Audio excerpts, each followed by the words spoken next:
चल 1572 उदय सिंह की हुई मौत।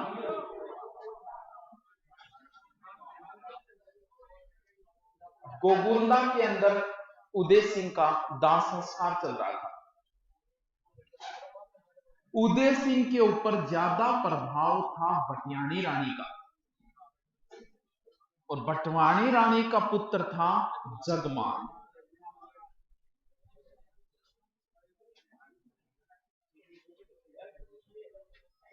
अब मेवाड़ गोगुंदा के अंदर यार ये के तरीके रहो या कल क्लास में आने के 1 मिनट बाद बंद करूंगा, भले बाहर रहो तो रहना। तो यार 10 मिनट तो आपके चक्रों में खराब होती है। आप में 2 घंटा की सीटिंग पावर नहीं है।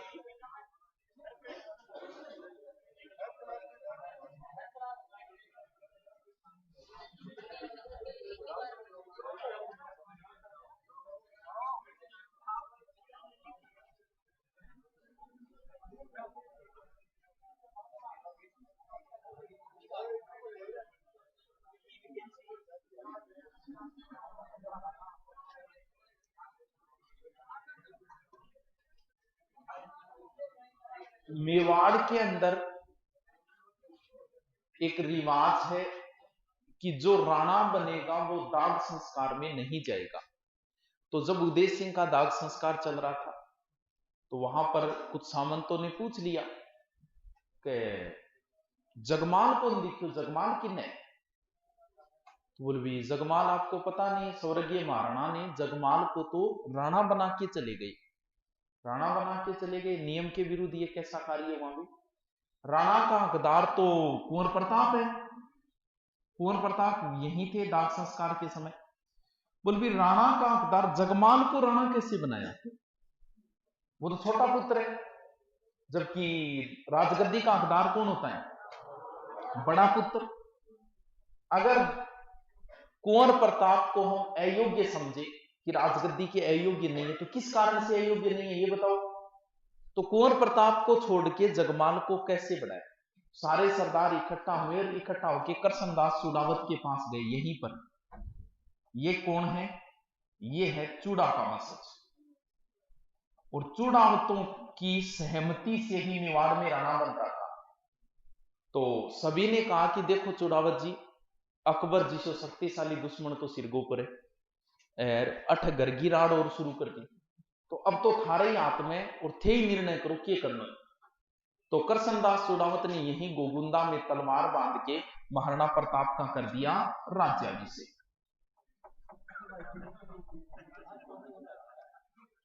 सारे सरदार इकट्ठा हुए, इकट्ठा होके कुंभलगढ़ गए। उसी दिन की बात है ये, 28 फरवरी को ही सभी इकट्ठा होके कुंभलगढ़ गए। महाराणा प्रताप बाहर रुक गए, अंदर सरदार गए। जगमाल राजगद्दी पे बैठा था, उसका हाथ पकड़ के उठाया, बोले यहां पर महाराणा बैठेंगे, महाराणा के परिवार वाले सामने बैठेंगे, आप सामने बैठो। जगमाल विरोध कर नहीं सकता था क्योंकि सारे के सारे सामंत कुंवर प्रताप की ओर थे, महाराणा प्रताप की ओर थे। तो जगमाल नाराज होके चला गया अकबर के पास। अकबर ने इसे जागीर दी थी जहाजपुर की, भीलवाड़ा में पड़ता है, ये प्रश्न पूछा भी जा चुका है। और बाद में सिरोही साइड की जागीर दी, वहां पर अपने साड़े से लड़ते हुए 1583 में जगमाल मारा गया।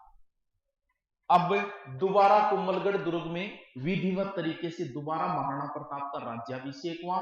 कहते हैं कि इस राज्याभिषेक के समय मारवाड़ से राव चंद्र सेन, जो कहते हैं महाराणा प्रताप के मामा लगते थे, वो भी इस समय आए हुए थे। तो अब नया महाराणा कौन आ गया? महाराणा प्रताप। एक एक चीज इंपॉर्टेंट है, प्रत्येक चीज पूछी जा चुकी है। इनका शासनकाल आपको रटना पड़ेगा, बाकी का पढ़ो या न पढ़ो, इनका पढ़ना पड़ेगा। यहीं से भी उसने प्रश्न पूछ लिए घुमा फिरा के। एक बार ऐसे पूछा कि महाराणा प्रताप ने कितने वर्षों तक शासन किया? 97 में से घटा दो। जन्म से संबंधित अनेक अलग अलग ग्रंथ इनका जन्म अलग अलग बताते हैं, लेकिन एग्जाम में जो पूछा जा चुका है, जिसका उत्तर माना गया, अपन वही देख लेंगे। इनका जन्म हुआ 9 मई 1540।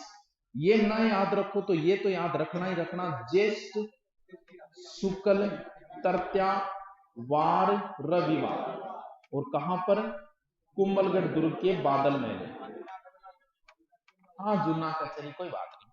अब इसको देखो कैसे घुमा के पूछा उसने।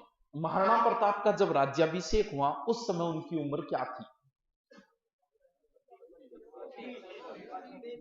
यानी ऑप्शन से भी काम नहीं चलेगा। एकमात्र शासक है जिनके सारे प्रश्न पूछ लिए घुमा फिरा के। तो 72 और 40 यानी लगभग उनकी उम्र क्या थी? 32 वर्ष। माता का नाम?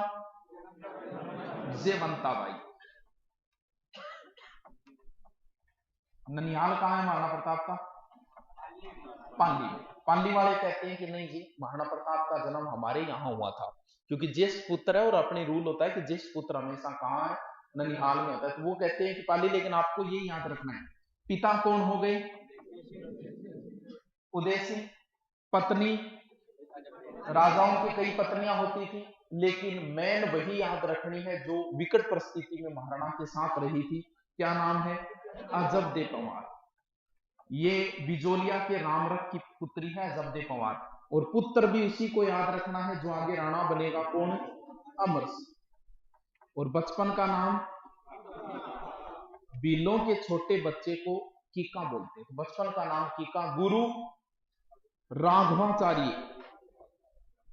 और वैसे अगर बात करें तो महाराणा प्रताप की शस्त्र विद्या की शिक्षा किसने दी थी? जयमल राठौड़ ने दी थी।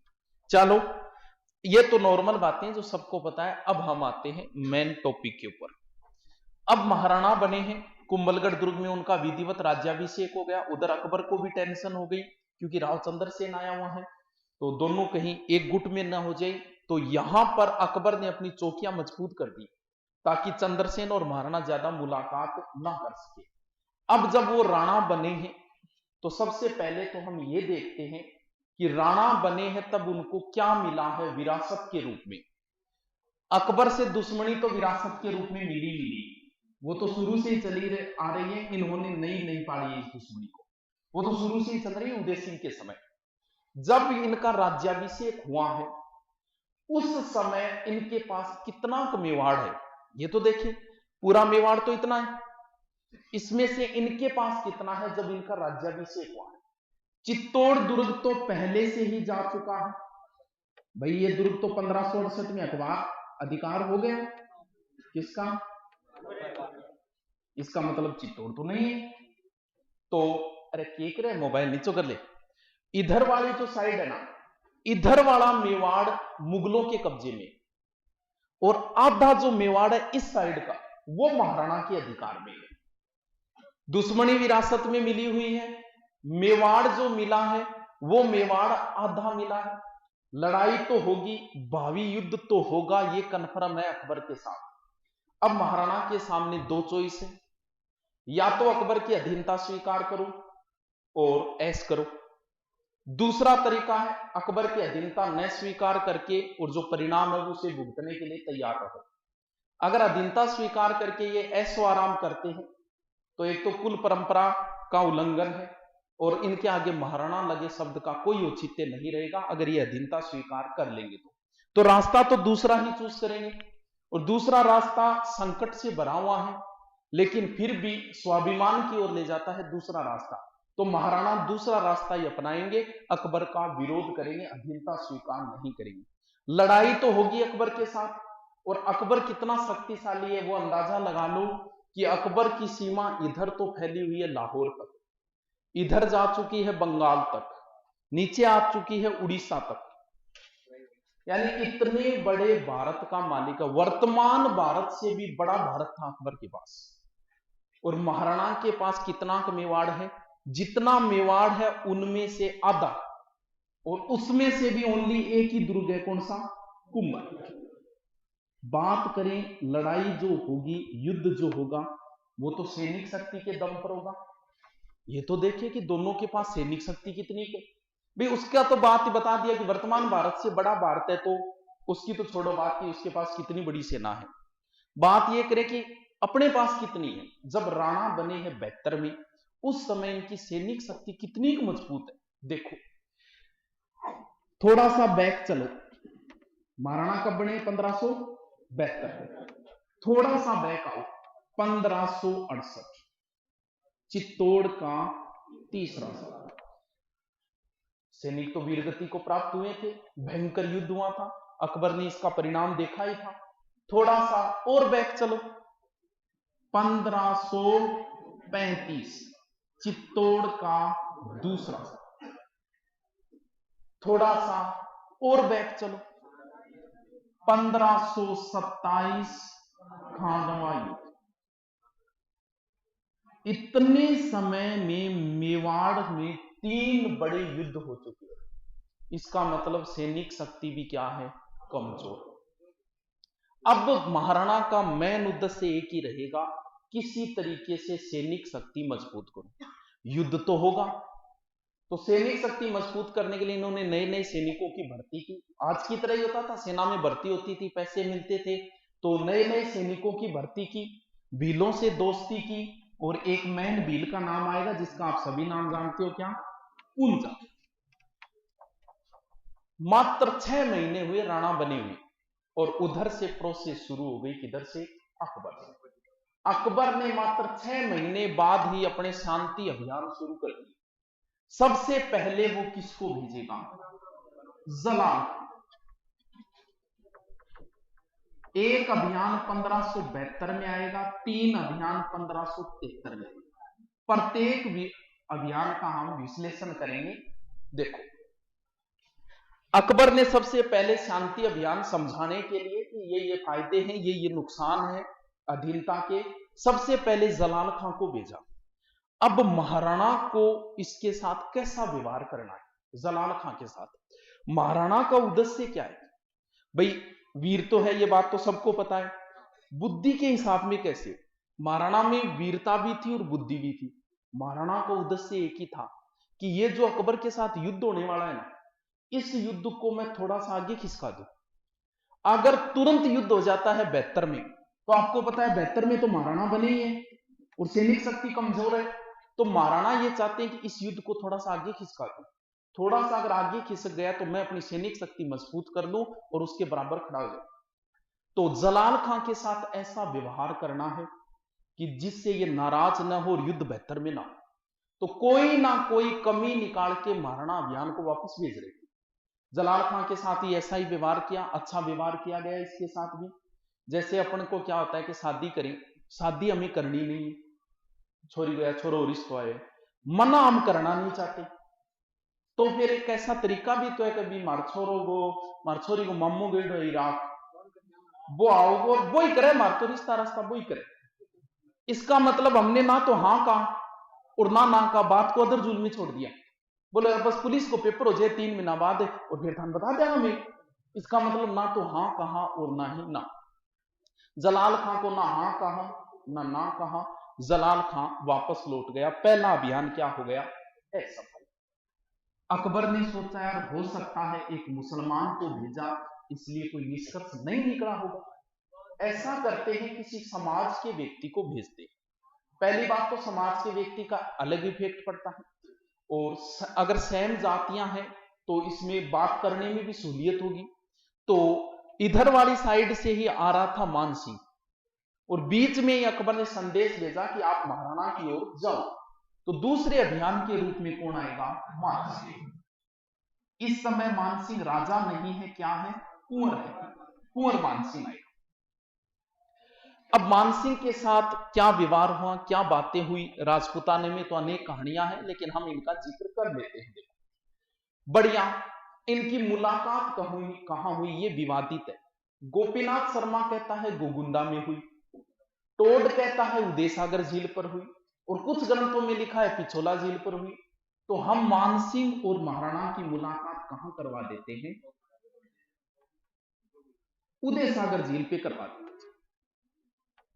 बढ़िया रात्रि भोज का आयोजन किया गया, बढ़िया चौकी बनवाई गई और बढ़िया शुद्ध शाकाहारी भोजन बनवाया गया। शाम को खाने का वक्त हुआ। कहते हैं कि महाराणा की ओर से खाना खाने के लिए महाराणा ने अपने पुत्र को भेज दिया, किसको? कुंवर अमर सिंह। कुंवर अमर सिंह को देख के मान सिंह का दिमाग खराब हो गया, क्योंकि मान सिंह जानता था ये कि महाराणा मेरे साथ खाना नहीं खाना चाहता, वो मुझे विधर्मी समझते हैं कि तुम मुसलमानों के साथ रहते हो, तो विधर्मी समझने की वजह से वो मेरे साथ खाना नहीं खाना चाहते। जैसे ही खाना तैयार हुआ खाने के लिए, एक वो लियो लेते ही मान सिंह ने पूछ लिया कि राणा जी को नहीं आया, तो अमर सिंह बोले भी राणा जी तो थोड़ा सो सिरदर्द हो बिन कारण को नहीं आ पाया। तो मान सिंह ने छोड़ दिया वहीं पर खाना, चलो ही कौन करियो, बोल चलो तो आगे करूंगा वापस। सिरदर्द मन पतो है कि सिरदर्द है, और सिरदर्द की गोली मैं लेके आऊंगा। तो वहां पर कोई सरदार खड़ा था, कोई राजपूत, उसने कह दिया बोला जी यार तो तेरे मुंह पे नोर दी, अगर तुम आओगे अकेले तो जहां जचे वहां अपनी जगह तय कर लेना, और अगर अकबर को साथ लेके आओ तो फिर हम तुम्हारा मालपुरा में ही स्वागत कर देंगे, क्योंकि मालपुरा के आगे मेवाड़ शुरू हो जाता था। अब बताते हैं मान सिंह वापस चला गया नाराज होकर। अब राजपूता में हो, आपने कभी कहावत सुनी कि कुत्ता बेड़ी खीर, कुत्ता बेड़ी खीर, ये कहावत यहीं से शुरू हुई थी। कहते हैं कि मान सिंह के जाने के बाद ये चौकी फुड़वाई गई, यहाँ गंगा जल छिड़कवाया गया, वो खाना कुत्तों को दिया गया, वो खीर थी, तो कुत्ता बेड़ी खीर कहावत शुरू हो गई। अब हम इस बात का जिक्र करें कि ये जो कहानी राजपूताने में प्रचलन में आई कि मान सिंह का अपमान हुआ, वापस गया, क्या ऐसा हुआ था कि नहीं हुआ था? देखो, आपको मैंने महाराणा की नीति बताई थी कि महाराणा का उद्देश्य था इस युद्ध को थोड़ा आगे खिसकाना, यही तो है। तो फिर वो ऐसी गलती क्यों करेंगे, मान सिंह को नाराज क्यों करेंगे? मान सिंह की अगर यहां बेइज्जती हुई होती तो ये युद्ध 76 में नहीं होता, ये युद्ध 73 में ही हो जाता। पहला प्रमाण तो ये कि मान सिंह के साथ अच्छा व्यवहार किया गया। दूसरा जो सबसे बड़ा प्रमाण है कि मान सिंह के साथ अच्छा व्यवहार किया गया, इसका अगर मान सिंह के यहां बेइज्जती की होती तो कभी भी तीसरे अभियान के रूप में मान सिंह का पिता भगवान दास नहीं आता। भगवान दास आया है, इसका मतलब मान सिंह के साथ भी अच्छा व्यवहार किया गया। तीसरे अभियान के रूप में भगवान दास आया, बातें चीतें हुई, लेकिन भगवान दास ने भी जय माता जी करके वापस हो। लास्ट एक ट्राई और कर लेते हैं, टोडर दिसंबर में आया है टोडर। 2 अभियानों के बाद में कन्फर्म हो चुका है कि अधीनता स्वीकार नहीं करेगा। सामने दिख रहा है, आपको भी दिख रहा है, फिर भी अकबर अभियान पे अभियान क्यों बेच रहा है? भी अकबर की इसके पीछे क्या साइकोलॉजी? भाई 2 अभियानों के बाद ये तो कन्फर्म हो गया कि अधीनता स्वीकार नहीं करेगा, मान सिंह के बाद कन्फर्म हो चुका है, फिर भी क्यों भेज रहा है? अकबर अभियान इसलिए भेज रहा है कि अकबर भारत का महान राजा बनना चाह रहा है। जैसे हमें पाकिस्तान पे आक्रमण करना, तो ये भी कन्फर्म है कि पाकिस्तान तो कमजोर है, तो युद्ध के अंदर परिणाम भी पहले से पता होता है। तो पाकिस्तान पे हमें आक्रमण करना है, तो हम विश्व की जनता के सामने 1-2 शांति वार्ताएं करेंगे, भारत को भी पता चला पाकिस्तान के साथ शांति वार्ता हो रही है, और फिर हम युद्ध करेंगे ताकि जनता की सहानुभूति मिले, विश्व के और लोगों की सहानुभूति मिले। बोल, भारत युद्ध नहीं चाहता, युद्ध कौन चाहता है? पाकिस्तान। अकबर बड़ा बादशाह बनना चाह रहा है कि देखो मेरे का नहीं कोई कमी है, मैं देखो शांति अभियान भेज रहा हूं, लेकिन मान कौन रहा है? ये नहीं मान रहा है। युद्ध कौन चाहता है? युद्ध महाराणा प्रताप चाहते हैं, युद्ध मैं नहीं चाहता। मैंने पूरी ट्राई की अपनी तरफ से, और ये बात अबुल फजल खुद लिखता है अपने ग्रंथ में कि महाराणा प्रताप एक हट्टी, जिद्दी और घमंडी राजा है। तो इसका मतलब वो ये सिद्ध करना चाह रहा है कि देखो मैं युद्ध नहीं चाहता, युद्ध महाराणा का। चारों अभियान हो गए असफल। इन अभियानों का एग्जाम में सबसे ज्यादा प्रश्न आता है, या तो अभियान कोई सूत्र की भी कहां जरूरत है इसमें। सबसे पहले एक मुसलमान को, फिर बेटो कोई काम बिगाड़ दे, बाप जा लास्ट ऑर्डर में, तो एकदम कोई सूत्र की भी इसमें कहीं जरूरत नहीं है। एक अभियान 72 में, 3 73 में। 73 के बाद क्या आ गया? 74। 74 में कोई प्रोसेस नहीं हुई। 74 के बाद क्या आ गया? 75। 75 में भी दोनों तरफ से कोई प्रोसेस नहीं हुई। अब इतिहासकार तो ये कहते हैं कि अकबर ने 2 साल का टाइम और दिया महाराणा को सोच विचार करने का, लेकिन ऐसा नहीं है। अकबर की मजबूरी थी 2 साल और देना। क्यों? क्योंकि 1574 में अकबर बंगाल बिहार अभियानों में उलझा हुआ था और 1575 में अकबर चंद्रसेन के विरुद्ध उलझा हुआ था। 1576 में अकबर फ्री हुआ है और फ्री होकर अब ध्यान दिया है उसने किसकी तरफ, मेवाड़ की ओर। ठीक है, उस समय अकबर की राजधानी थी फतेहपुर सीकरी। अकबर ने फतेहपुर सीकरी को राजधानी बनाई थी कब, 1581। और 1585 में अकबर ने राजधानी बना ली थी किसको, लाहौर। 1585। महाराणा प्रताप के टोटल जीवन को, शासनकाल जो 25 वर्ष किया, उस शासनकाल को आप दो पार्टों में भी बांट सकते हो। पहला पार्ट जो है वो तो है उनके राणा बनने के बाद 1572 से 85 में राजधानी लाहौर हो गई। दूसरा पार्ट है 85 से उनकी मृत्यु तक 97। दो पार्टों में कैसे बन गया। इस पार्ट के बीच में तो ताउम्र ये युद्धों में उलझे रहे, युद्ध होंगे। 85 के बाद इनका स्वर्ण काल माना जाता है। 85 के बाद महाराणा के जीवन में ना तो अकबर की तरफ से कोई अभियान आया और ना ही कोई युद्ध हुआ। क्यों? क्योंकि अकबर ने इधर ध्यान देना बंद कर दिया था। अकबर ने राजधानी 85 में लाहौर बना ली थी। तो जितना भी कार्य होगा वो 72 से 85 के बीच होगा। फतेहपुर सीकरी से अकबर बड़े दल बल के साथ रवाना हुआ और सीधा पहुंच गया कहां, अजमेर। अजमेर में एक दुर्ग है मेघजी। 15-20 दिन तक यही वार्ताएं चलती रही, कोई निर्णय नहीं हुआ है। तैयारियां हो रही है कि आगे जो होगा भावी युद्ध होगा, उस युद्ध में किसको राणा बनाए, किसको सेनापति बनाए। लंबी वार्ताएं चली और लास्ट में अकबर ने अपना निर्णय सुना दिया कि महाराणा के विरुद्ध जो सेना जा रही है उस सेना का मुख्य सेनापति बनेगा मानसिंह और दूसरा मुख्य सेनापति बनेगा आसफ खान। जैसे ही मान सिंह के सेनापति बनने की घोषणा हुई, घोषणा होते ही अकबर का इसका बहुत विरोध हुआ। मुख्य सेनापतियों ने विरोध किया, बोले एक राजपूत के खिलाफ एक राजपूत को सेनापति मत बना, कहीं पक्षपात हो सकता है। नब्बी खां था वो तो आया ही नहीं था, बोले इस मुस्लिम सेना का अगर एक सेनापति हिंदू बनेगा तो मैं नहीं जाऊंगा। अब हम देखते हैं कि इतना विरोध होने के बाद भी अकबर ने सेनापति नहीं बदला और इसके दिमाग में पहले से ही चल रहा था कि सेनापति मानसिंह को बनाऊंगा। तभी तो उसने फतेहपुर सीकरी में घोषणा नहीं की, अजमेर में आके घोषणा की है कि सेना का मुख्य सेनापति मानसिंह बनेगा। तो मानसिंह में ऐसा क्या देखा अकबर ने कि इसको सेनापति बनाया। उम्र देखें तो मानसिंह का जन्म है 1550 में और महाराणा प्रताप का 1542, तो ज्यादा डिफरेंस तो नहीं है। हाँ 1540, तो 10 एक साल का डिफरेंस है। तो फिर ऐसा क्या देखा मानसिंह में कि इसको सेनापति बनाया। देखो इसके पीछे, सेनापति बनाने के पीछे कई रीजन है अकबर। एक तीर से कई शिकार कर रहा है यहां अकबर। पहला उद्देश्य तो यह है, अकबर की सेना में भी तो राजपूत थे, सैनिक है वो तो कहीं भर्ती होंगे। अकबर की सेना में भी बहुत सारे राजपूत थे और मेवाड़ के अधीन, राजस्थान की ऐसी कोई रियासत ही नहीं रही है जो कभी मेवाड़ के अधीन ना होगी। महाराणा कुंभा ने मंडोर पर अधिकार किया था। खानवा युद्ध में कौन गया था, आमेर से पृथ्वीराज कछवाहा, वो एक सामंत की हैसियत से गया था, ना कि स्वतंत्र राजा के रूप में। तो आमेर भी रह चुकी है कभी मेवाड़ के अधीन। तो प्रत्येक राजपूत का एक आदर का भाव है मेवाड़ रियासत के प्रति। महाराणा के खिलाफ लड़ते हुए उन्हें शंका हो रही है। इस शंका को दूर करने के लिए उसने मुख्य सेनापति किसको बना दिया, मानसिंह। एक कारण तो ये सेनापति बनाने के पीछे कहीं ना कहीं मानसिंह के मन में वो टीस तो है, कौन सी, अधीनता स्वीकार नहीं की, कहना तो नहीं माना, कहीं ना कहीं वो टीस भी है। इस वजह से भी मानसिंह को सेनापति बनाया है अकबर ने।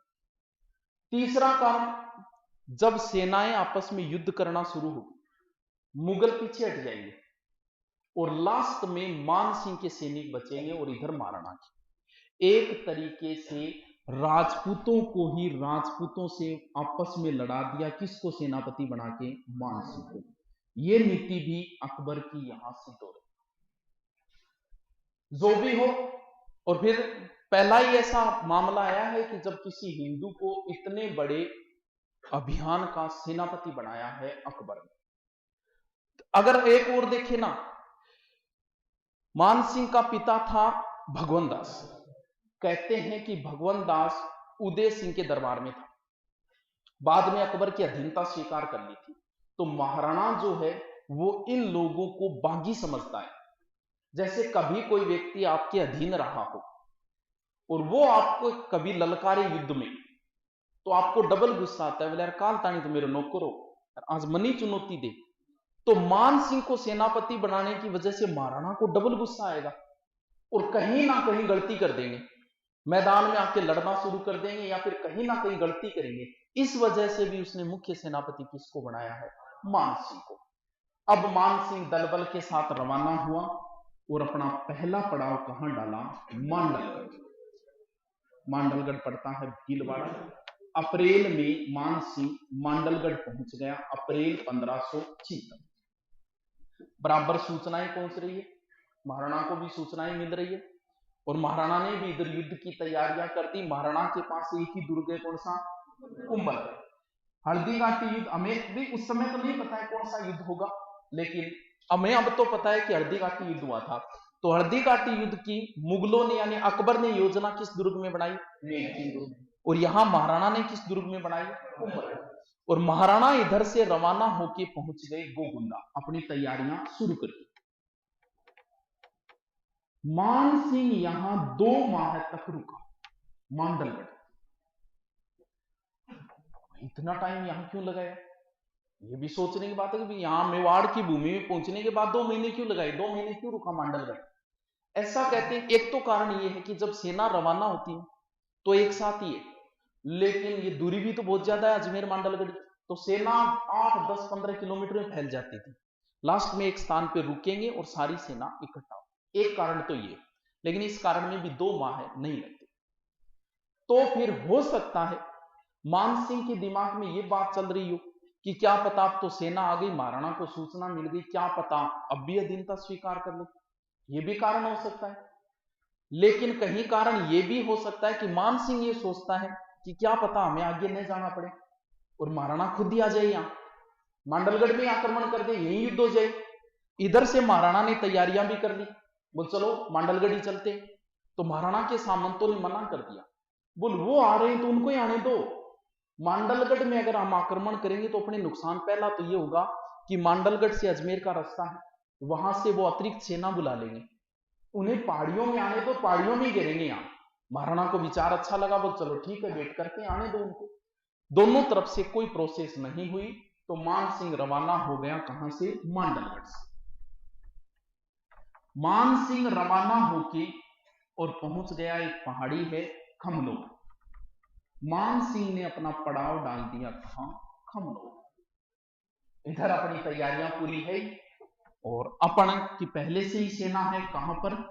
गोगुंडा। दोनों के बीच में एक छोटी सी तंग पहाड़ी है, ज्यादा बड़ी नहीं ज्यादा चौड़ी भी नहीं है, वो तंग पहाड़ी सी है बीच में, और वो पीले रंग की है। पीले रंग की होने नहीं बचू बिल की बोले हल्दी। पहले तो युद्ध की व्यू रचना देखते हैं, दोनों सेनाएं किस तरीके से व्यवस्थित की गई है वो देखते हैं, युद्ध में कैसे व्यवस्था की जाती थी। देखो, राजा बीच में रहेगा, यानी महाराणा प्रताप बीच में है, अपने घोड़े के ऊपर चेतक, चेतक चेतक एक ही बात है, और भामा शाह भी साथ में है, यहीं पर है, उसका भाई ताराचंद भी है। और इधर बीच में कौन आ जाएगा? मान सिंह। हाथी मर्दाना, मान सिंह जो बैठा है वो हाथी के ऊपर बैठा है, मर्दाना हाथी के ऊपर। राजा के आगे एक सेना रहती है और उस सेना को बोला जाता है हरावल सेना। हरावल इधर भी कहां रहेगी? इधर भी रहेगी हरावल। फिर राजा के इस साइड में एक सेना रहती है, ये दाई कौन सी साइड हो गई है? बाई। और इधर भी एक सेना रहती है दाई, इधर भी एक सेना रहेगी, इधर भी एक सेना रहेगी। इन सब में जो इंपॉर्टेंट सेना होती है वो होती है हरावल सेना। और हरावल सेना में लड़ना बड़ा ही गौरव का विषय होता है, यानी ये तो वैसे एक बोलते थे मिराजा जी की हरावल सेना में, और हरावल सेना में हमेशा ही चुड़ावत रहते थे। मेवाड़ में हरावल सेना में गौरव जो प्राप्त है वो चुड़ावतों को प्राप्त है। अमर सिंह के समय सत्तावत भी मजबूत हो गए थे, और चुड़ावत और सत्तावत आपस में लड़ने लग गए थे। किसके लिए? कि हरावल सेना में सत्तावत बोले जी हम रहेंगे, हमें सब चुड़ावत रहते आए, हम रहेंगे। तो अमर सिंह की समस्या आ गई कि भी निर्णय क्या करें, किसको रखें हरावल सेना में। तब अमर सिंह ने एक दुर्ग है ऊंटाला का किला, इस पर जहांगीर का अधिकार था। बोले इस ऊंटाला किले को जो पहले जीतेगा, पहले इस दुर्ग में जो प्रवेश करेगा हरावल सेना में वही रहेगा। तो सत्तावतों ने आगे से एक आक्रमण किया बल्लू सत्तावत के नेतृत्व में, और चुड़ावतों ने पीछे से किया दुर्ग के। तो दुर्ग के आगे जो है ना वो गेट है, गेट का आगे किला ना गेड़ी, और हाथी के दांत आंखों नहीं। बोले वो गेट तो टूटेगा ही कोई। बोले फिर एक काम करो, एक आदमी आगे खड़े हो जाओ किला में। तो बल्लू सत्तावत खुद आगे खड़ा हो गया। अब इधर से दरवाजा टूटने लगा, चुड़ावतों को लगा कि वो पहले प्रवेश करेंगे। कहते हैं कि एक चुड़ावत ने अपनी गर्दन काट के अंदर फेंकी, बोल पहले हमने प्रवेश किया है। और बाद में हरावल सेना में रहने का गौरव किनको मिला? चुड़ावतों को। अमर सिंह ने दोनों को अच्छा इनाम दिया, लेकिन हरावल सेना में कौन रहे? चुड़ावत। तो हरावल सेना में रहना एक गौरव का विषय था। महाराणा की हरावल सेना का नेतृत्व हाकिम खां सूर ने किया, और करसनदास चुड़ावत तो रहेंगे हरावल सेना में, और करसनदास चुड़ावत भी किसमें है? हरावल सेना में। हाकिम खां सूर ने बड़ी वीरता से लड़ा था यहां, और इसने कहा भी था कि आज मेरे हाथ से कोई तलवार नहीं छुड़ा सकता। ये जब वीरगति को प्राप्त हुआ, कहते हैं कि महाराणा ने इसके हाथ से तलवार छुड़वानी चाहिए तो वो निकली नहीं थी, तो तलवार सहित इसको दफना दिया गया था। इसका मकबरा कहां है? खमनोर के अंदर। ये हरावल सेना इंपॉर्टेंट क्यों होती है? क्योंकि जब आक्रमण होगा ना, मान सिंह की हरावल सेना का नेतृत्व किया था सैयद खां, आसफ खां, जगन्नाथ कछवा। जब युद्ध की शुरुआत होगी तो ये जो बायां है वो दाएं पे आक्रमण करेगा, ये दायां बाएं पे करेगा, और हरावल सेना पे आक्रमण करेगी। अगर हरावल सेना कमजोर है तो पांव तो पहले ही उखड़ जाएंगे। इसीलिए हरावल सेना सबसे इंपॉर्टेंट सेना होती है। राजा के पीछे भी एक सेना रहती है, उस सेना को बोला जाता है चंद्रावल। यानी हरावल का अपोजिट क्या होता है? चंद्रावल। चंद्रावल सेना का नेतृत्व उस भील ने किया था, पुंजा ने। पुंजा ऐसा भील है जिसे महाराणा ने राणा लगाने की इजाजत दी थी। मेवाड़ के सिक्कों में एक तरफ महाराणा का चित्र है, दूसरी तरफ है पुंजा का। तो राणा पुंजा ये भील सेना का नेतृत्व कर रहा है पहाड़ियों में, और इसने भी बहुत परेशान किया था मुगलों को। उधर मानसिंह की चंद्रावल सेना का नेतृत्व कर रहा है मेहतर खां, माधो सिंह। इसको तो जरूरी नहीं है, लेकिन मेहतर खां नाम आपको याद रखना जरूरी है। इधर महाराणा के इस साइड की जो सेना है यहां की, उसका नेतृत्व कर रहा है जाला बिद्दा, मान सिंह सोनगरा। और महाराणा की जो ये सेना है, इधर नेतृत्व कर रहा है राम शाह तंवर, और इसके 3 पुत्र। इस युद्ध में तंवर जितने भी लड़े थे उनमें से एक भी नहीं बचा था। ये तो व्यवस्था हो गई। मान सिंह के साथ एक इतिहासकार भी आया था जिसका नाम था बदायूं। इसको भी सैनिक दे रखे हैं। वैसे तो ये गाजी बनने के लिए आया है, इस युद्ध में स्पेशल लिख रहा है, युद्ध का आंखों देखा हाल लिख रहा है, लाइव साइड में बैठा है। इधर ये आया, इधर महाराणा आया, इधर उनका हाथी आया, ये आया, इसने वीरता दिखाई। ये वैसे तो बहुत बड़ा चमचा था अकबर का, लेकिन इस युद्ध का जो इसने वर्णन किया ना, वो बिना पक्षपात किया था। इसने सारी की सारी बातें इसने सही लिखी है इस युद्ध की। बीच बीच में लिख रहा है, मौका मिले तो लड़ाई भी करिए, पाछो आगे अपना नोट्स बना लाए जाओ, बढ़िया तरीके नोट्स तैयार कर।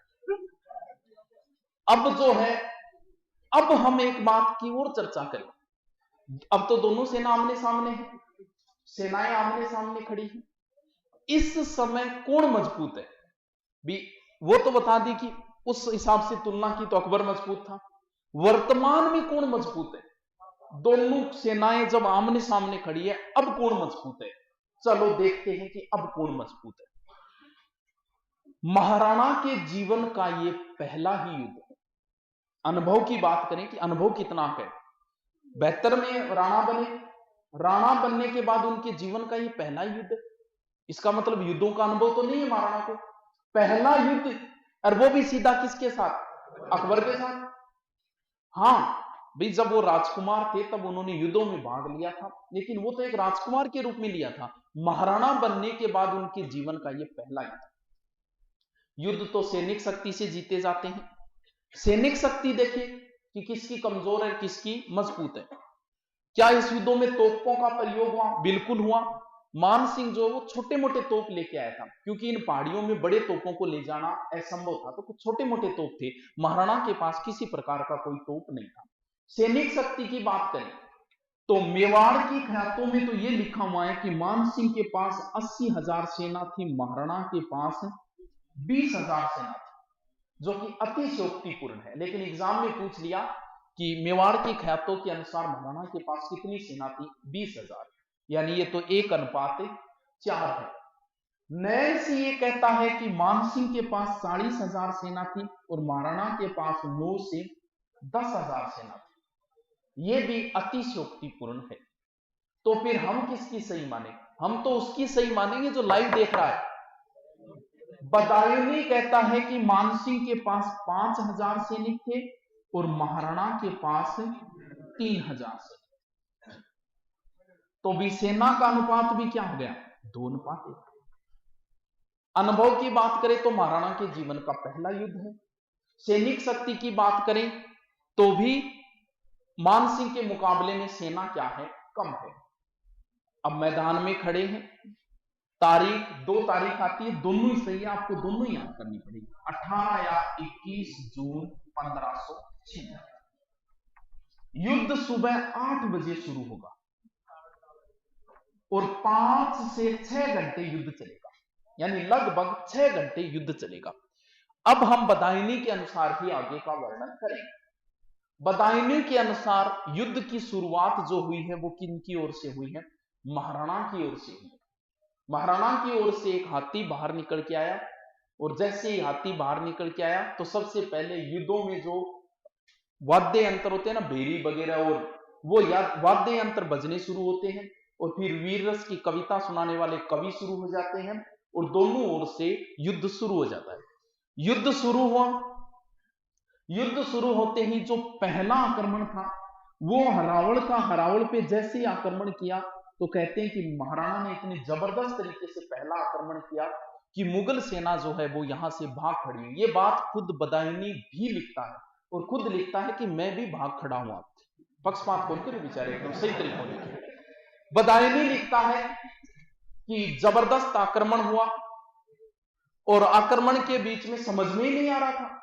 मैंने आसफ खां से पूछ लिया कि समझ में ही नहीं आ रहा है अपने वाले राजपूत कौन से और उनके वाले कौन से, किसको मारें? तब आसफ खान ने कहा कि तुम तो तीर चलाते जाओ, जिस भी साइड के राजपूत मर रहे हैं इस्लाम को तो फायदा ही है। मैंने भी कई तीर चलाए, काफिरों को मारा। ये काफिर शब्द काम लेता है, जबकि ये कोई धर्म युद्ध नहीं था। सिर्फ बदायूंनी बोल रहा है कि मैंने कई काफिरों को मारा।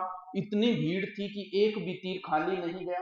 दोनों साइड की सेनाएं इस तरीके से लड़ रही थी कि लोगों ने अपना खून सस्ता और इज्जत महंगी कर दी।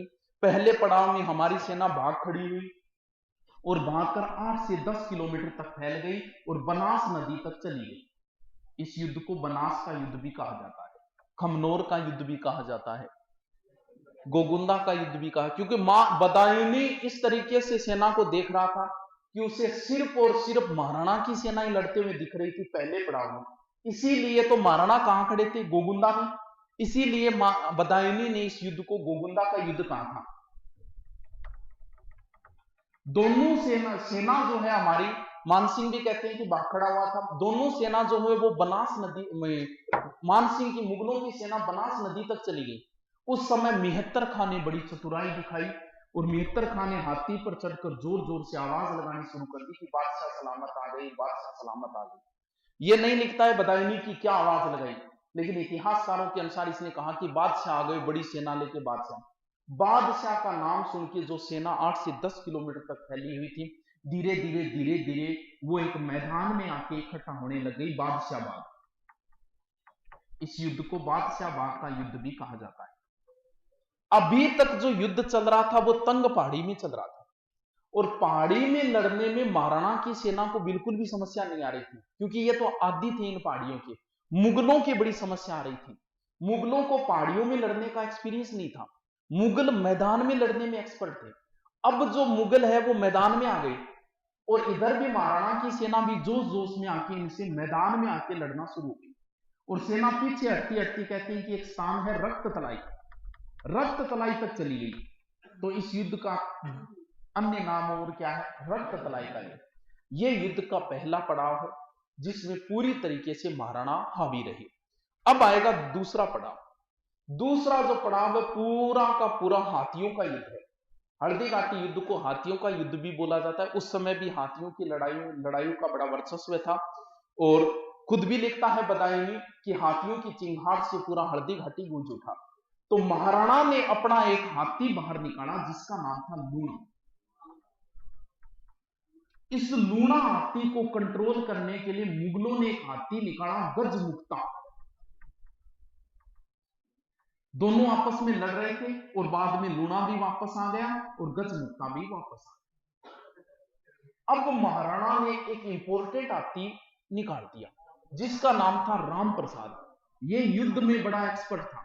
स्पेशल हाथी होती थे 2 4 5 जो युद्धों के लिए तैयार थे, और इस राम प्रसाद हाथी पर मुगलों की पहले से ही नजर थी। कहते हैं कि अकबर ने कभी मांगा था राम प्रसाद हाथी महाराणा से, और महाराणा मजाक मजाक में इस बात को टालते रहे थे। तो अब राम प्रसाद हाथी मैदान में उतार दिया। राम प्रसाद हाथी को चला रहा है प्रताप सिंह तंवर, महावत है इसका। तो राम प्रसाद हाथी को कंट्रोल करने के लिए मुगलों ने एक हाथी उतार दिया जिसका नाम था गजराज। अब अकेले गजराज से ये कंट्रोल नहीं हुआ, तो मुगलों ने एक हाथी और निकाल दिया जिसका नाम था रणमंदिर। अब अकेला राम प्रसाद 2 हाथियों से जूझ रहा है। अचानक ही प्रताप सिंह तंवर पर तीरों की बारिश हुई, प्रताप सिंह तंवर मारा गया। अब प्रताप सिंह तंवर जैसे ही मरा तो गजराज हाथी को चलाने वाला इस हाथी के ऊपर आ गया और राम प्रसाद हाथी को कर लिया कंट्रोल। अब युद्ध के बाद का दृश्य है, पहले बता देता हूं। जैसे युद्ध समाप्त हुआ, गोगुंदा पर अधिकार कर लिया था मान सिंह ने। फिर बोले कि भी अकबर को कोई सूचना तो दो। भी सूचना कौन देगा? युद्ध के परिणाम कौन बताने जाएगा? अकबर को भी बड़ी इच्छा थी जल्दी से जल्दी इस युद्ध का परिणाम पता चले मुझे। फतेहपुर सीकरी चला गया अकबर वापस। अकबर ने मोहम्मद खां को भेजा भी था कि जा जानकारी लेके आ हल्दी घाटी युद्ध की। अब मान सिंह बोला कि भी देख बधाई नहीं, तेरा काम तो हो गया पूरा, तेरा लिखने का काम था, ऐसा कर अब तू जा इस राम प्रसाद हाथी को लेके और अकबर को युद्ध का परिणाम बता।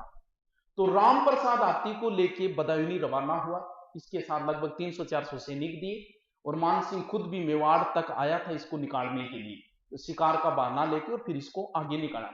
बदायूं 25 तारीख को फतेहपुर सीकरी पहुंच गया। ये बात बदायूं खुद अपनी पुस्तक में लिखता है कि युद्ध की सूचना सब जगह पहुंच चुकी थी। लोगों ने रास्ते में मुझसे पूछा कि युद्ध का क्या परिणाम हुआ। जब मैंने कहा कि हम जीत गए तो मेरी बात पर किसी ने विश्वास नहीं किया था। अब राम प्रसाद हाथी जो है वो भगवान दास ने जीत के गिफ्ट के रूप में अकबर के आगे पेश किया, और अकबर ने कहा कि ये जीत तो मुझे मेरे पीर ने दिलाई। अपने राम बड़ा है, इनके पीर बड़ा है, और इस हाथी का नाम क्या कर दिया था? पीर प्रसाद। ये तो युद्ध के बाद का परिणाम बाद में देखेंगे, हार हुई जीत हुई। उस समय के हिसाब से वो जीत के गिफ्ट ही लेके गया था कौन? बदायूं। यह है युद्ध का दूसरा परिणाम।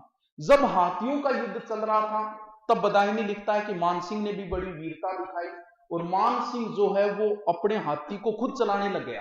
यानी महावत को तो कह दिया कि पीछे बैठ और मैं ड्राइव करूंगा, तो महावत की जगह मानसिंह खुद बैठ गया और सीधे मैदान के बीच में। महाराणा की भी इच्छा थी कि मानसिंह से सीधा सामना तो किया जाए। अब जैसे ही मानसिंह महाराणा को दिखे तो महाराणा को दोनों को आमने सामने तो होना ही होना था। ऐसा कहते हैं कि एक उल्लेख आता है कि अकबर जब चित्तौड़ अभियान पे आया था ना, उस समय अकबर की कोई संतान नहीं थी। सलीम का जन्म 1569 में हुआ था। तो अकबर बेचारे ने पीर फकीरा में घूमतो, तो जब चित्तौड़ अभियान पे आया था तब किसी साधु के पास गया था, बताया कि बड़ा चमत्कारी।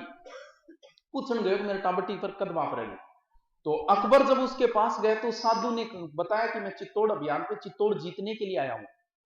तो साधु बोला कि चित्तौड़ तो तू नहीं जीत पाएगा। तो बोल चित्तौड़, बोल वैसे चित्तौड़ को तो तू फतेह हासिल कर लेगा, लेकिन तू महाराणा पर कभी विजय हासिल नहीं कर पाएगा। महाराणा प्रताप उस समय वो कुंवर थे, लेकिन चर्चा उन्हीं की ज्यादा होती थी। बोल कुंवर प्रताप पे विजय हासिल नहीं कर पाएगा, और तेरे को इतनी हिदायत मैं देता हूं कि तू कभी भी महाराणा के सामने आमने सामने की लड़ाई में मत आ जाना।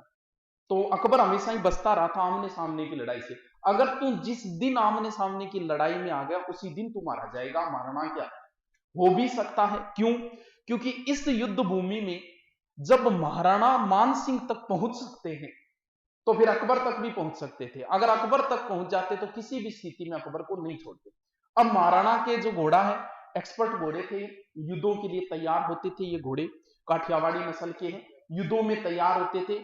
और जैसे ही घोड़े के पैर मारा, घोड़ा समझ गया कि जाना कहां है, सीधा आया। बदायूनी इस बात का बिल्कुल भी जिक्र नहीं करता है, अबुल फजल करता है, बदायूनी प्रत्यक्ष दृष्टा होकर इस बात का वर्णन नहीं कर रहा है। तो जैसे ही घोड़ा पहुंचा, कहते हैं कि महाराणा ने चारों राती के चक्कर लगाया, वो मानसिंह अपनी वीरता दिखाओ, प्रताप आ गए। अब घोड़े ने पैर लगाए ऊपर, और उसके ऊपर महाराणा सीधे खड़े हुए और भाले से वार किया मानसिंह के ऊपर। हाथिया ने होद्दा बनया होता साइड में, बड़ा बड़ा लोगा मजबूत। मानसिंह उस होद्दे में कूद गया और वो भाला उनके कवच में लगा। तो महाराणा ने समझा कि काम तो हो गयो दिखे, और घोड़े ने भी ये समझा कि काम हो गया। अब घोड़े ने अपने पैर वापस हटाने शुरू कर दी। हाथिया में सुंडांगा का बड़ा बड़ा खंजर बंदेड़ा होता, तो इन्ने बिन्ने वन सूंड घुमाए, घुमाते ही चेतक की पिछली टांग टच। चेतक घायल तो हो चुका है, लेकिन अब भी वो मैदान में खड़ा है और मालिक को भी एहसास नहीं होने दिया है। ये सीन दूर खड़ा देख रहा था झालाविदा। ये बीच में आया और जबरदस्ती महाराणा का मुकुट ले लिया और जिद की कि आप यहां से निकलो, आप चारों ओर से गिर चुके हो, और अगर आप बचोगे तो मेवाड़ बचेगा। तो महाराणा को चेतक घोड़ा घायल अवस्था में लगभग 2 मील तक लेके आया, और बीच में इस तरीके का कोई दर्रा आता है, तो पहाड़ी है, बीच में गए थे उनकी। अब ये तो युद्धों में एक्सपर्ट घोड़े, हर चीज को समझते हैं। अब इस घोड़े को भी पता है कि हो सकता है मुगल पीछा कर रहे हैं। अगर कोई पीछा भी कर रहा है तो अगर मैंने ये गैप पार कर दिया ना, तो मेरा स्वामी हमेशा हमेशा के लिए सुरक्षित है। उसने अपनी लास्ट ताकत लगाई और आगे जाके जहां गिरा वो स्थान है बलीचा, और यहीं पर चेतक की हो गई मृत्यु। महाराणा ने यहां पर चेतक का स्मारक के रूप में चबूतरा वगैरह बनवाया था। अब यहां पर एक इधर वाले जिक्र बाद में करेंगे। यहां पर एक कहानी आती है जो राजपूताना में बड़ी प्रचलित है कि 2 मुगलों ने पीछा किया, तब कहते हैं कि शक्ति सिंह गया, शक्ति सिंह का भातृ प्रेम जागा, शक्ति सिंह गया और मिलन हुआ और अपना घोड़ा दिया। ये कहानी इतिहासकार कम मानते हैं इस बात को। क्यों नहीं मानते? कि मैंने एक बात बताई थी कि अकबर के आक्रमण की सूचना किसने दी थी उदय सिंह को, तो शक्ति सिंह तो उस समय ही आ गया था अकबर को छोड़ के। तो इतिहासकार गोपीनाथ भी यही मानते हैं कि शक्ति सिंह चित्तौड़ के तीसरे साके में वीर गति को प्राप्त हो गए थे। और इस कहानी को एक तरीके से दंत कहानी सी है जो प्रचलन में आ गई थी। चलो जो भी हो कि कहां तक सत्य है, लेकिन प्रचलन में ज्यादा ये शक्ति सिंह वाली कहानी। ठीक है गुरुजी। मुगलों ने वो मुकुट देखा झालाविदा के और समझा कि ये एक साथ सैकड़ों तलवारें आई और झालाविदा यहीं पर वीर गति को प्राप्त हुआ। अब यहां से तुरंत, इस युद्ध के तुरंत बाद मानसिंह को सूचना मिली कि महाराणा तो गोगुंदा गए, क्योंकि इन्हें सूचना मिली कि महाराणा तो बच गए। तो मानसिंह ने उसी दिन गोगुंदा पर अधिकार कर दिया। 23 तारीख को किया वैसे गोगुंदा पर अधिकार। महाराणा पहुंचे कोल्यार गांव, तुरंत युद्ध के बाद कोल्यार गांव पहुंचे, और यहां पर जितने भी घायल सैनिक हुए उन सबका क्या किया, उपचार। फिर आए थे गोगुंदा। मानसिंह को सूचना बाद में मिली, और इसके बाद थोड़े से समय के लिए महाराणा ने अस्थायी राजधानी बनाई थी आवरगढ़। और वैसे अभी प्रश्न भी पूछा था कि हल्दी घाटी के बाद महाराणा ने आगे के युद्धों का संचालन कहां से किया, तो कुंभलगढ़ उत्तर होगा, क्योंकि कुंभलगढ़ अभी तक उनके पास ही तो है। अस्थायी राजधानी बनाई है आवरगढ़ युद्ध के बाद में, लेकिन राजधानी क्या रहेगी, कुंभलगढ़ ही रहेगी। अब गोगुंदा में आए, आते ही इन्हें सूचना मिली कि महाराणा तो बच गई, अपन तो कोई दूसरे ने मार दिया। तो मुगलों में एक भय व्याप्त हो गया क्योंकि पहाड़ियां ही पहाड़ियां हैं, दूसरे का देश है। बोल महाराणा छुपे हुए हैं और इन पहाड़ियों में से रात को आक्रमण करेंगे अपने ऊपर। तो मान सिंह ने कहते हैं कि बड़ी बड़ी चारों ओर दीवारें बनवाई, परकोटा टाइप बनवाया, बाढ़ लगवाई, खाइयां खुदवाई, इतनी चौड़ी खाइयां खुदवाई कि जिसको घोड़ा रात को भी जंप मार के पार न कर सके। मुगल एक तरीके से यहां गोगुंदा में इस तरीके से हो गए जैसे कैदी होते हैं ना, वैसे चारों ओर से महाराणा ने सहायता बंद कर दी। और इस युद्ध से पहले महाराणा ने घोषणा कर दी थी कि कोई भी फसल वगैरह नहीं उगाएगा, सारी की सारी फसलें पहले ही उजाड़ दी थी ताकि मुगलों को खाने पीने को कुछ ना मिले। और जहां से सहायता मिल रही थी वो दर्रे सारे बंद कर दिए।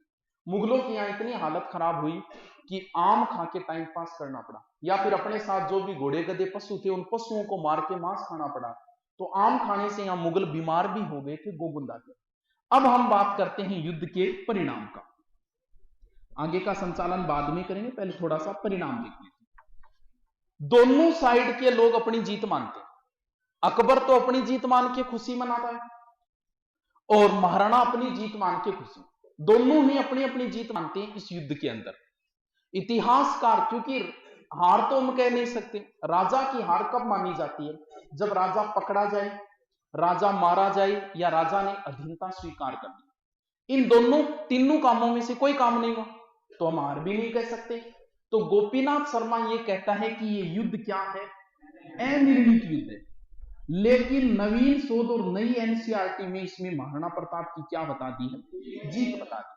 तो यह प्रश्न कई बार पूछा जा चुका है, लेकिन वर्तमान में अगर देखेंगे तो इसमें क्या करना पड़ेगा अपने को? जीत ही करना पड़ेगा। अब हम युद्ध के अंदर थोड़ी सी बात देखें। महाराणा ने अपने आप को युद्ध भूमि से बाहर निकाल लिया, अपने आप को बचा लिया युद्ध में। अगर मान लो कि महाराणा युद्ध भूमि में बाहर न निकलते और यहां पर वीरगति को प्राप्त होते तो क्या परिणाम आता? आगे का क्या परिणाम होता? आगे का परिणाम यह होता, महाराणा को इतिहास में जो सम्मान मिला है ना, वो इस युद्ध की वजह से नहीं, इस युद्ध के बाद जो संघर्ष किया उसके लिए है। अगर ये युद्ध तो एक टर्निंग पॉइंट है, इसके बाद इन्होंने अपना तरीका बदल दिया।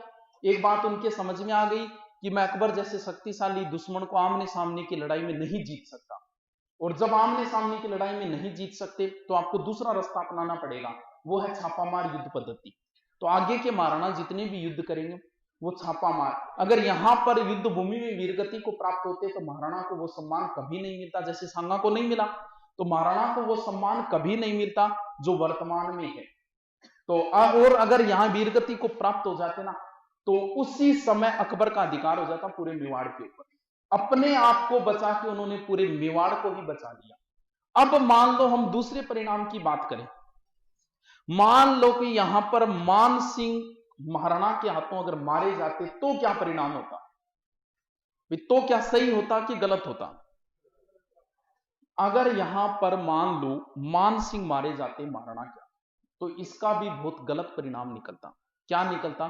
क्योंकि अकबर तो पीछे हट जाता और मेवाड़ और आमेर वाले आपस में लड़ते। भाई मानसिंह मारा गया तो ये लड़ते दोनों आपस में, तो ये भी अच्छा हुआ कि मानसिंह भी यहां महाराणा के हाथों बच गए। मानसिंह जैसे ही पहुंचा तो अकबर नाराज हो गया और कई दिनों तक तो दरबार के प्रवेश पर ही प्रतिबंध लगा दिया। अब नाराज क्यों हुआ? अब कहते हैं क्योंकि वह जगह लोग मान सिंह ने सेनापति बनाने के पक्ष में को नहीं आई, वह पंप मार दिया। बोल मान सिंह ने पक्षपात करके मैं थान पहले गयो ना भेजवा। क्या युद्ध में कहीं मान सिंह ने पक्षपात किया है क्या? भाई हम बात करें कि किया है कि नहीं किया है? किया है। कुछ परिणाम देखिए तो हो सकता है किया। देखो कहां का, वो शक्ति सिंह वाली कहानी में भी ऐसा उल्लेख आता है कि जब दो मुगल सैनिक महाराणा के पीछे गए तब मान सिंह ने शक्ति सिंह को भेजा था। लेकिन वो बात तो मैंने बता दी कि शक्ति सिंह वाली बात तो हो सकती है कि सही हो और नहीं भी हो। लेकिन ये बताओ कि भी मुगलों ने महाराणा का पीछा क्यों नहीं किया? भाई दो सैनिक का पीछा तो नहीं किया बाकी किसी ने, तो हो सकता है कहीं ना कहीं मानसिंह का पक्षपात है, क्योंकि मानसिंह इस बात को जानता था कि अगर महाराणा पकड़े गए ना तो अकबर मारेगा, तो हो सकता है पक्षपात किया। चलो इस बात को भी हम मान लेते हैं, इतिहासकार कह देते हैं कि हरदी घाटी युद्ध में मुगलों की हालत इतनी खराब हो गई कि उनकी हिम्मत ही नहीं रही कि वो पीछा करे। चलो ये भी मान लेते हैं। एक तरीके से राजनीतिक रूप से देखें तो यहां पर मुगल हावी रहे थे, हावी थे। और मुगलों की आदत थी कि मुगल जिस क्षेत्र को जीत लेते थे ना, उस क्षेत्र में फिर बुरी तरीके से लूटपाट करते थे। यहां पर भी आसफ खान ने कहा कि चलो अब लूटेंगे। तब मानसिंह ने कहा कि जब तक मैं सेनापति हूं ना, तब तक कोई लूटपाट नहीं करने दूंगा। मैं जो युद्ध कर रहा हूं वो पूर्णतः क्षत्रिय नियमों के तहत ही कर रहा हूं। तो यहां पर किसी प्रकार की लूटपाट नहीं हुई। इसका मतलब कहीं ना कहीं तो मानसिंह का पक्षपात था। अब हम आगे के युद्धों का संचालन जो करेंगे वो करेंगे कल। चलो।